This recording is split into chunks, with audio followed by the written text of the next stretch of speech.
Hello students, हम presently third unit study कर रहे हैं, that is laws of motion. और इसमें हम फ्रिक्शन पढ़ चुके हैं और आज हम कुछ न्यूमेरिकल्स कैरिड आउट करेंगे फ्रिक्शन पे।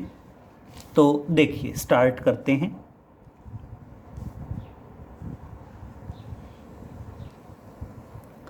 सबसे पहले देखिए, बिल्कुल फर्स्ट क्वेश्चन की बात करते हैं।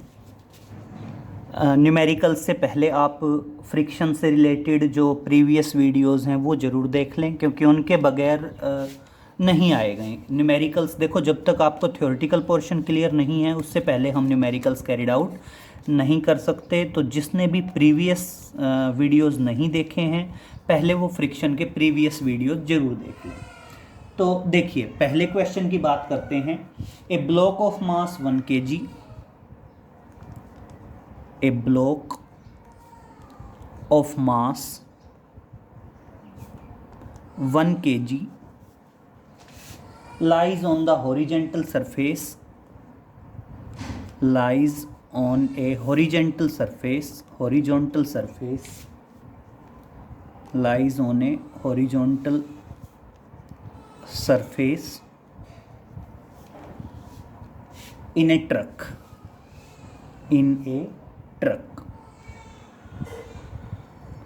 क्लियर। अब कहता है the coefficient of static friction, the coefficient of static friction between the block,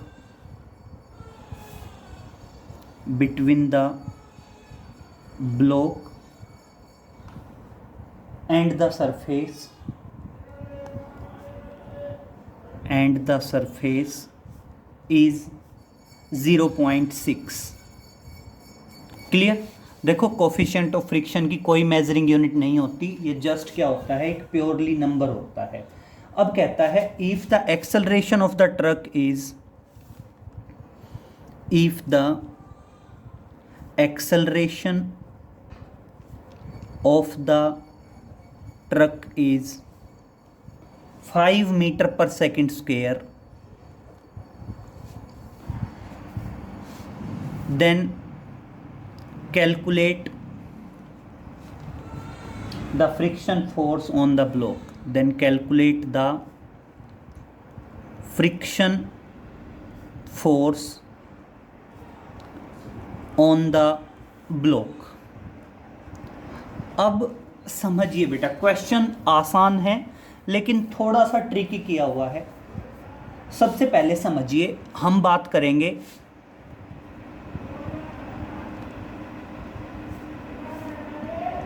देखिए, सॉल्यूशन शुरू कर रहे हैं। सबसे पहले बात करते हैं द फ्रिक्शन एफ किसके बराबर होता है बेटा, म्यू आर के बराबर होता है। अब देखिए, मान लीजिए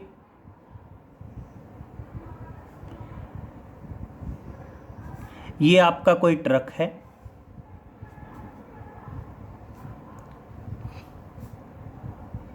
क्लियर। और मान लीजिए ट्रक के अंदर ये कोई ब्लॉक रखा है, ठीक है, और इसके बीच का कोफिशिएंट ऑफ फ्रिक्शन दिया है। तो सबसे पहले हम बात क्या करेंगे कि ब्लॉक के ऊपर नॉर्मल रिएक्शन अपवर्ड एक्ट करेगा, ठीक है। और बेटा आपका वेट कहाँ एक्ट करेगा, ब्लॉक का वेट डाउनवर्ड एक्ट करेगा, mg। तो देखिए, आप बात करते हैं, that is mu coefficient of friction कितना दिया है बेटा, 0.6 दिया है। और नॉर्मल रिएक्शन जो है वो नॉर्मल रिएक्शन किसके बराबर होगा, mg के बराबर होगा। तो आप नॉर्मल रिएक्शन जो है, नॉर्मल रिएक्शन की जगह वैल्यू रखेंगे mg की। तो देखिए, आप बताएंगे कि ब्लॉक का मास क्या है 1, और एक्सेलरेशन ड्यू टू ग्रेविटी की वैल्यू ले लीजिए। मान लीजिए आप 10 ले लेते हैं g की वैल्यू हमने क्या ले ली, 10। तो इस तरह से इसको अगर मैंने सोल्व किया तो फ्रिक्शन आ गया 6 न्यूटन। अब एक प्रॉब्लम है बेटा, अगर मान लीजिए वो इतना कहता कि ट्रक रुका हुआ है, स्टेशनरी है, और यहां पे उसने कह दिया कि ट्रक किस में है, एक्सेलरेशन में है। तो एक पॉइंट समझिए बेटा, यस, अगर ट्रक का एक्सेलरेशन आगे की तरफ है तो बेटा ब्लॉक पे फोर्स लगेगा पीछे की तरफ। ब्लॉक पे फोर्स कहां लगेगा, पीछे की तरफ लगेगा। यस, समझिए, न्यूटन थर्ड लॉ की बात करेंगे हम। Every action has equal and opposite reaction. अगर ट्रक का एक्सेलरेशन आगे की तरफ है तो इसका मतलब ट्रक पे फोर्स कहां लग रहा है, आगे की तरफ लग रहा है, और नॉर्मल रिएक्शन की वजह से ब्लॉक पे फोर्स कहां लगेगा, पीछे की तरफ लगेगा। और इसका मतलब ब्लॉक का फ्रिक्शन कहां होगा, ब्लॉक पे फ्रिक्शन एक्ट करेगा फॉरवर्ड डायरेक्शन में। ब्लॉक पे फ्रिक्शन कहां एक्ट करेगा, ब्लॉक पे फ्रिक्शन एक्ट करेगा फॉरवर्ड डायरेक्शन में। क्लियर? अब मेरी बात सुनिए, आप यहां पे क्या बताएंगे, सबसे पहले हम फोर्स निकालेंगे ब्लॉक पे। तो आप देखें, एक चीज बताएं, नाउ फॉर द फोर्स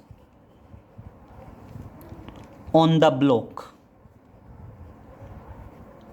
हमने क्या निकालना है, फोर्स निकालना है। और किस पे फोर्स निकालना है, ब्लॉक पे। तो आपको गिवन है acceleration a is equal to 5 metre per second square. भाई सिंपल सी बात है, जो ट्रक का एक्सेलरेशन है वही किसका एक्सेलरेशन होगा, ब्लॉक का एक्सेलरेशन होगा। क्लियर? तो अब क्या आ जाएगा, therefore force on the block, force को स्मॉल f से डिनोट कर दीजिए। कैपिटल F से मान लीजिए फ्रिक्शन और स्मॉल f से मान लीजिए फोर्स। फोर्स किसके बराबर आएगा, मास इनटू एक्सेलरेशन। तो ब्लॉक का मास क्या है 1 और एक्सेलरेशन क्या है 5, और ब्लॉक पे फोर्स कितना आ गया, 5 न्यूटन का आ गया। और अब मेरी बात सुनिए बेटा, अब ब्लॉक पे फोर्स लग रहा है 5 न्यूटन और ब्लॉक का जो फ्रिक्शन है वो है 6 न्यूटन का। इसका मतलब ब्लॉक अपनी जगह पे स्टेशनरी रहेगा, रुका रहेगा। अगर मान लीजिए ट्रक का एक्सेलरेशन और ज़्यादा होता तो ब्लॉक पे फोर्स और ज़्यादा आता। फोर्स अगर फ्रिक्शन से ज़्यादा हो जाता तो ब्लॉक पीछे की तरफ मूव करते करते करते करते और एट लास्ट ट्रक से बाहर गिर जाता। लेकिन अब समझिए बेटा, हमने फ्रिक्शन भी निकाला और हमने फोर्स भी निकाला। और अब एक चीज समझिए बेटा, मैंने आपको बताया था static friction is a self adjusting force. Static friction जो है वो आपका सेल्फ एडजस्टिंग फोर्स है। मींस क्या है, कभी भी स्टैटिक फ्रिक्शन की वैल्यू अप्लाइड फोर्स के इक्वल होती है। तो यहाँ पे देखिए, ब्लॉक पे जो अप्लाइड फोर्स है वो 5 न्यूटन है और स्टैटिक फ्रिक्शन क्या आ रहा है बेटा, 6 न्यूटन आ रहा है। तो क्या बताओगे आप, यहाँ पे लिखोगे now force applied on the block, the force applied on the block is less than static friction and hence block does not move, और ब्लॉक मूव नहीं करेगा, and therefore friction is equal to applied force and that is equal to 5 newton. Clear रहेगा? ये important point है। देखो आप ध्यान रखिए भाई, फ्रिक्शन तो ऐसे ही निकालते हैं म्यू आर से, लेकिन बेटा मैंने आपको बताया था स्टैटिक फ्रिक्शन क्या है, सेल्फ एडजस्टिंग फोर्स है। तो इस टाइम पे आप क्या करोगे, फ्रिक्शन भी निकालोगे और ब्लॉक पे अप्लाइड होने वाला फोर्स भी निकालोगे। और सिंपल सी बात है, जो फोर्स है वो फ्रिक्शन से कम है, इसका मतलब ब्लॉक रेस्ट में रहेगा, स्टेशनरी रहेगा, और इस वजह से जो फ्रिक्शन है वो किसके बराबर होगा बेटा, अप्लाइड फोर्स के बराबर होगा। क्लियर? अब बात करते हैं नेक्स्ट क्वेश्चन की। देखिए नेक्स्ट क्वेश्चन कहते हैं a metallic block of mass 2 kg। Second question पे आते हैं, that is a metallic block a metallic block of mass 2 kg is placed on horizontal surface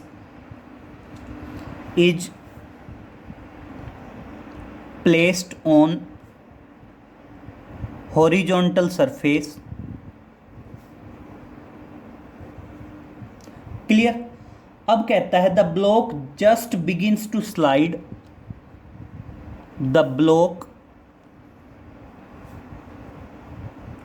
just begins to slide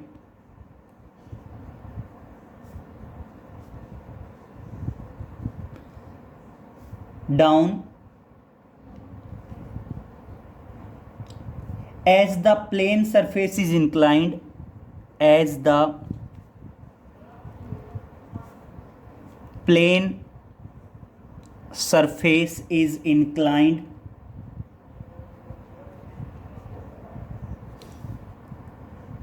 at an angle of 15 degree, at an angle of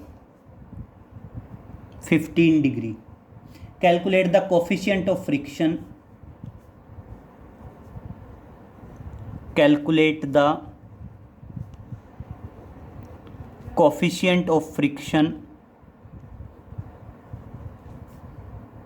between the block and the surface. Between the block and surface. बेटा block और surface के बीच का क्या निकालना है, हमने coefficient of friction निकालना है। अब मेरी बात सुनिए बेटा, आप क्या कह रहे हो, इंक्लाइंड सरफेस है और कितना इंक्लाइंड है, 15 डिग्री। 15 डिग्री जो इंक्लाइंड सरफेस है, 15 डिग्री के इंक्लाइंड सरफेस पे ब्लॉक डाउनवर्ड मूव करना शुरू कर देता है। और देखो अब एक बात सुनिए, मेरी बात समझिए, ये कॉन्सेप्ट सिंपल है। आप क्या कहेंगे, आप यहाँ पे सिंपल कहेंगे कि बॉडी का वेट था mg, डाउनवर्ड एक्ट करेगा। बेटा normal reaction perpendicular to contact surface होगा। अब वेट के दो कंपोनेंट करेंगे, एक कंपोनेंट इधर आएगा और एक कंपोनेंट आएगा इधर। ये कंपोनेंट होता है mg cos थीटा और ये कंपोनेंट आता है mg sin थीटा। और अगर बेटा ब्लॉक डाउनवर्ड मूव करके आ रहा है तो फ्रिक्शन कहाँ एक्ट करेगा, फ्रिक्शन एक्ट करेगा backward, backward in the sense upward direction में एक्ट करेगा। क्लियर। और अब यहाँ पे एक पॉइंट समझ लीजिए बेटा, अगर ब्लॉक जस्ट मूव करना शुरू करता है तो इसका मतलब जो फ्रिक्शन F है वो फ्रिक्शन F किसके बराबर है, mg sin थीटा के बराबर है। क्लियर। जो फ्रिक्शन F है वो डाउनवर्ड फोर्स के बराबर है, तभी तो बॉडी ने स्लाइड करना शुरू किया। तो फ्रिक्शन किसके बराबर है, mg sin थीटा के बराबर है। अब आप क्या बताओगे, फ्रिक्शन बेसिकली किसके बराबर होता है, म्यू आर के। फ्रिक्शन किसके बराबर होता है, म्यू आर के। और अब मेरी बात सुनिए, r किसके बराबर है, mg cos थीटा। r और mg cos थीटा दोनों एक दूसरे के इक्वल हैं। तो देखिए आप क्या करेंगे, म्यू r की जगह रख रहे हैं mg cos theta, that is equal to mg sin theta. mg से mg कैंसिल और म्यू किसके बराबर आ गया, टेंजेंट थीटा के बराबर आ गया। और बेटा थीटा की वैल्यू कितनी दी गई है, 15 दी गई है, और इसलिए म्यू किसके बराबर आ गया, दैट इज टेंजेंट 15 डिग्री, क्योंकि थीटा की वैल्यू 15 दी है और टेंजेंट 50 की वैल्यू होती है बेटा 0.27। तो इस तरह से आपका कोफिशिएंट ऑफ फ्रिक्शन कितना आ गया, 0.27 आ गया। क्लियर। अब देखिए नेक्स्ट पे चलते हैं, नेक्स्ट क्वेश्चन की बात करते हैं। नेक्स्ट क्वेश्चन पे आपका आता है, अच्छे से देखिए, इंपॉर्टेंट क्वेश्चन है।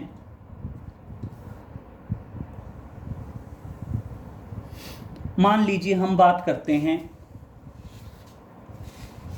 ए सूटकेस इज प्लेस्ड, देखिए क्या बात करते हैं, a suitcase is placed, a suitcase is placed on the floor of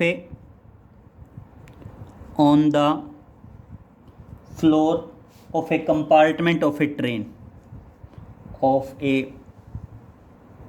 compartment of a train which start from rest, which start from rest. If static coefficient of friction, if static coefficient of friction, if static coefficient of friction between the floor and the suitcase, between the floor and the suitcase is 0.5, then find the maximum acceleration, then find the maximum acceleration attained by the train, attained by the train, so that suitcase doesn't move, so that suitcase doesn't move, ताकि आपका suitcase move ना करे। Clear? उसने क्या कहा है, maximum acceleration बताओ attend by the train so that suitcase doesn't move, ताकि आपका जो सूटकेस है वो सूटकेस मूव ना करे। क्लियर? तो अब यहां पे देखिए हम बात करते हैं, सेम ये वही कॉन्सेप्ट है बेटा। मान लीजिए ट्रेन का कंपार्टमेंट है,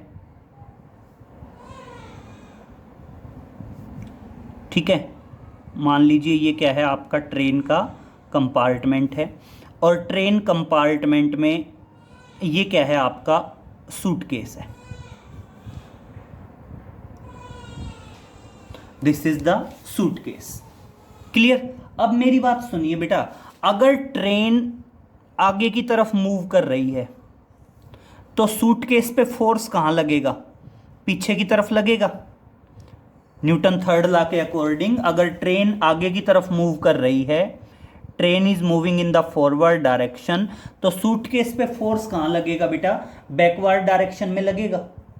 और बैकवर्ड डायरेक्शन में लगेगा तो आपका जो फ्रिक्शन होगा वो फ्रिक्शन कहाँ एक्ट करेगा?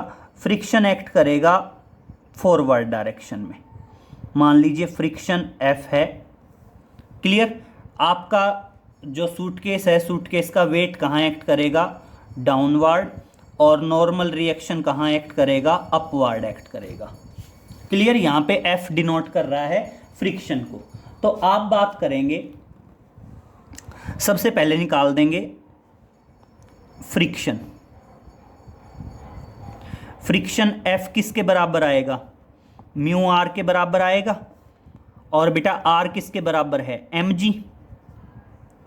तो देखिए म्यू की वैल्यू 0.5, m की वैल्यू सूटकेस का जो आपका क्या प्रोवाइड है, जो सूटकेस है,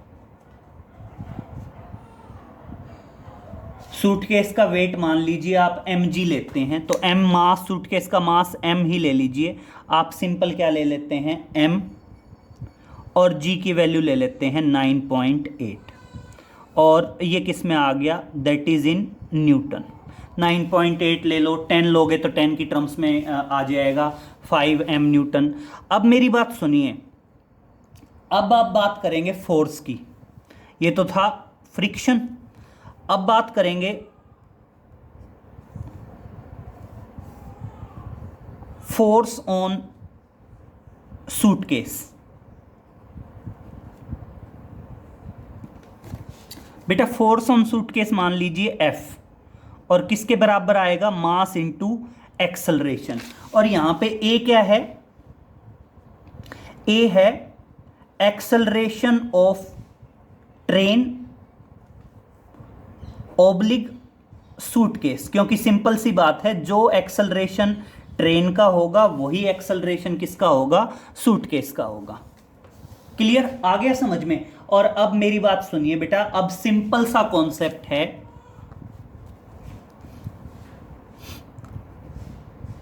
नाउ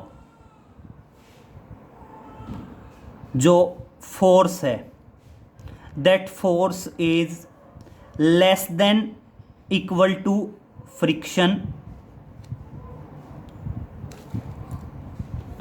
अब अगर हम चाहते हैं not to move the suitcase, not to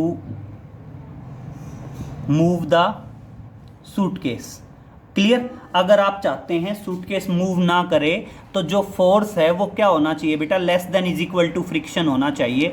और आपका फोर्स क्या है, ma है, और फ्रिक्शन क्या है, म्यू mg है।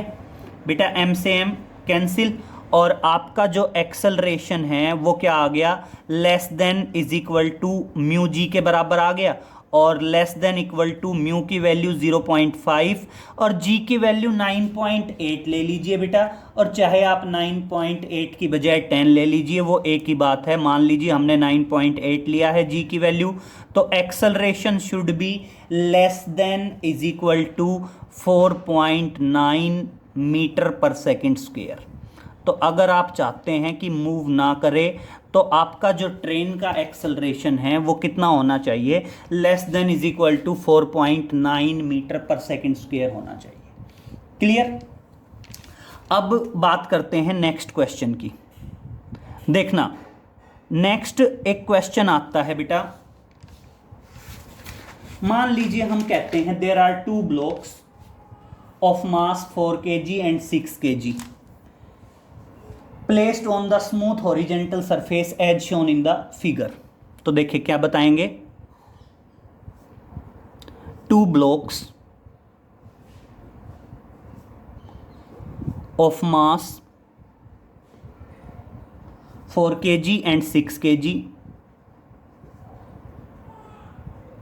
4 kg and 6 kg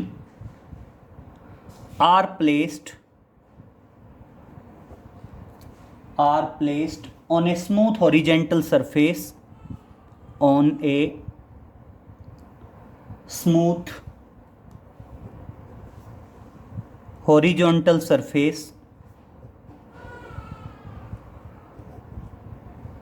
on a smooth horizontal surface as shown in the figure, as shown in the figure। Clear. Figure क्या है बेटा, ये दे रखी है कि जो लोअर ब्लॉक है वो लोअर ब्लॉक 6 kg का है, और जो अपर ब्लॉक है वो अपर ब्लॉक है 4 kg का। ठीक है, this is of 6 kg and this one is of 4 kg। Clear. अब कह रहा है the coefficient of friction between the two block is 0.2। the coefficient of friction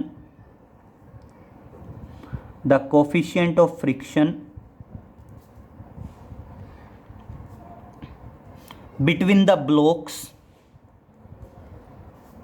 is 0.2। बेटा जो दोनों ब्लॉक हैं, दोनों ब्लॉक के बीच का कोफिशिएंट ऑफ फ्रिक्शन क्या है बेटा, 0.2 है। अब कह रहा है what will be the maximum force applied on the block, what will be the maximum force applied on the block of 6 kg so that blocks move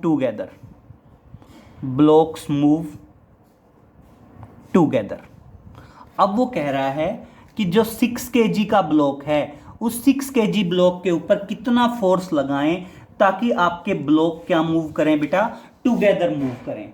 अब मेरी बात समझ लीजिए बेटा, आप कह रहे हो कि आपने 6 kg ब्लॉक के ऊपर फोर्स लगाना है,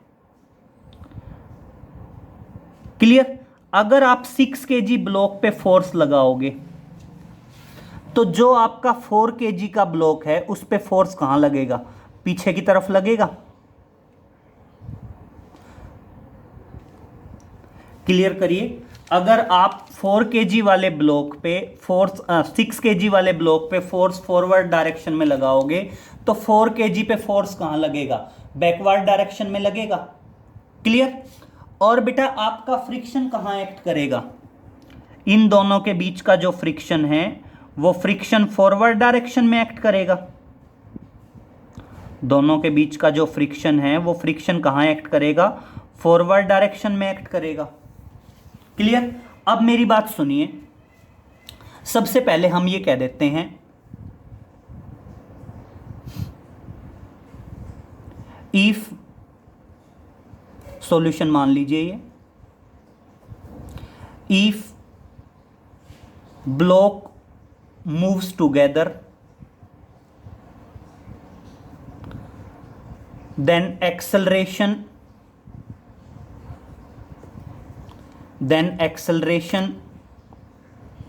of the blocks will be same, then acceleration of the block will be same। तो उस टाइम पे ब्लॉक्स का एक्सेलरेशन क्या होगा, सेम। और मान लीजिए एक्सेलरेशन आ जाएगा maximum force applied upon total mass, और टोटल मास क्या आ जाएगा, that is 6 + 4।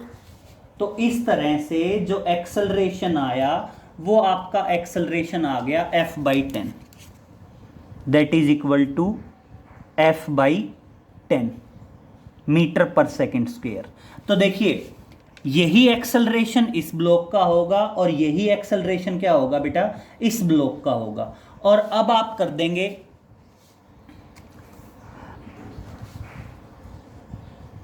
Now force on block of 4 kg, जो बेटा 4 kg का ब्लॉक है अब उसका फोर्स निकाल देंगे। 4 kg ब्लॉक का फोर्स क्या आएगा, फोर्स आ जाएगा मास इंटू एक्सेलरेशन। मास कितना है 4 और एक्सेलरेशन कितना है F/10, और इस तरह से फोर्स क्या आ गया 4F/10 आ गया, क्लियर। और अब सिंपल सी बात है, जो फोर्स है वो किसके बराबर रखना है, फ्रिक्शन के बराबर रखना है, और फ्रिक्शन किसके बराबर आएगा, μr के बराबर आएगा। और अब देखिए फोर्स ऑन ब्लॉक 4 kg और इसी ब्लॉक का फ्रिक्शन निकाल दीजिए, फ्रिक्शन किसके बराबर आएगा μr, और r किसके बराबर होता है mg के बराबर, और म्यू की वैल्यू 0.2, ए की वैल्यू म्यू एम ब्लॉक का कितना है 4, और जी की वैल्यू मान लीजिए बेटा 10, क्लियर। ये न्यूटन में था। और यहां से क्या आएगा बेटा, ये आ जाएगा आपका दैट इज 8 न्यूटन। कितना आ जाएगा 8 न्यूटन आ जाएगा। तो देखो इतनी चीज क्लियर हुई मेरे को कि ऊपर 4 kg ब्लॉक का फोर्स भी आ गया और 4 kg ब्लॉक का क्या आ गया, फ्रिक्शन भी आ गया। और अगर आप चाहते हो ब्लॉक साथ में मूव करे तो आपका जो फ्रिक्शन है वो फोर्स के बराबर रख सकते हैं। तो देखिए अब आगे क्या बताएंगे, इफ द ब्लॉक